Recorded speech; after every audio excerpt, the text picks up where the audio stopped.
USMCA trade deal is passed in the Senate, what do you foresee being the biggest, most impactful benefits to agriculture in the immediate future? Yeah, again, I'm not going to go on what if, I'm going to say when, because I'm going to be optimistic that Leader McConnell will get that moved. There's a lot of benefits that we could see happening from USMCA.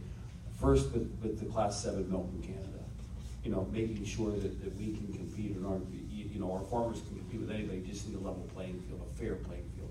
And that's what USMCA does. And, it means about 17,000 agricultural jobs and 42,000 manufacturing jobs in the Commonwealth for this. And dairy, and then you look at corn and soybeans into Mexico.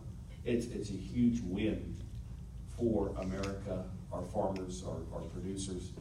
So I see the benefits there, being able to compete finally on a level playing field with that. But then also seeing that pass then opens up more avenues for the administration to negotiate trade. Amazing, right after this passes through the House and gets over to the Senate, we see China wanting to do the phase 1 and get that a little bit more urgency.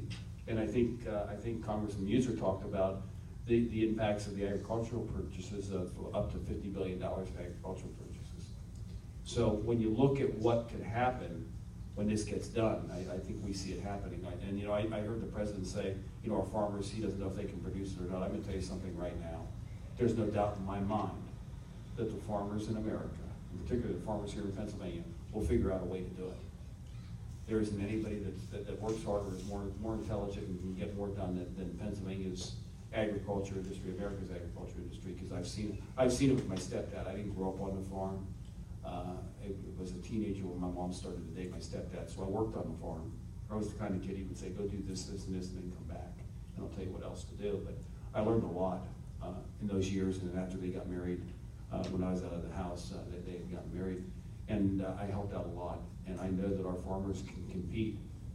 We just need the tools and the ability to compete with other nations so that they're not dumping things into the United States and not allowing us to compete in their countries. So again, we've already seen seen what happened with China, and I could see that continuing to happen with Indonesia and some of the other Korea and so on. I know there's a Japan deal that the president did negotiate prior to the passage of USMCA, which was I don't forget how many billions of dollars in agricultural goods it happened too. So I just see a lot of positives coming out of what the administration has done on trade, and look forward to continuing to work with them on other issues that can help level the playing field for America.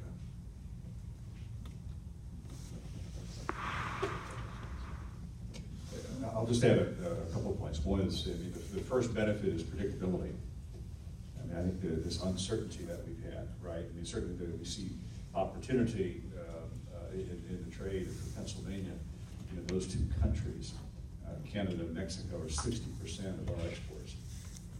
We've had a 400% increase in the 27 years since NAFTA was signed, right? That's a $40 billion benefit to America. But predictability is important. I think it's the first benefit, right? Let's hope that they can pull this phase 1 China deal down, right? I think that's absolutely critical. But I think getting the USMCA signed and being supportive of that is the right signal. I think we all know that dairy and the price per hundred of milk has suffered for way too long. And leveling the playing field, to echo what both Fred and GT said, are so important. I think initially, impact on dairy will be the most significant. Opening additional doors, as the Secretary has stated, that's so important. That's the future. But we finally have the trade deal. I wish the Senator were still here and could confirm that that's going to be passed as quickly as possible.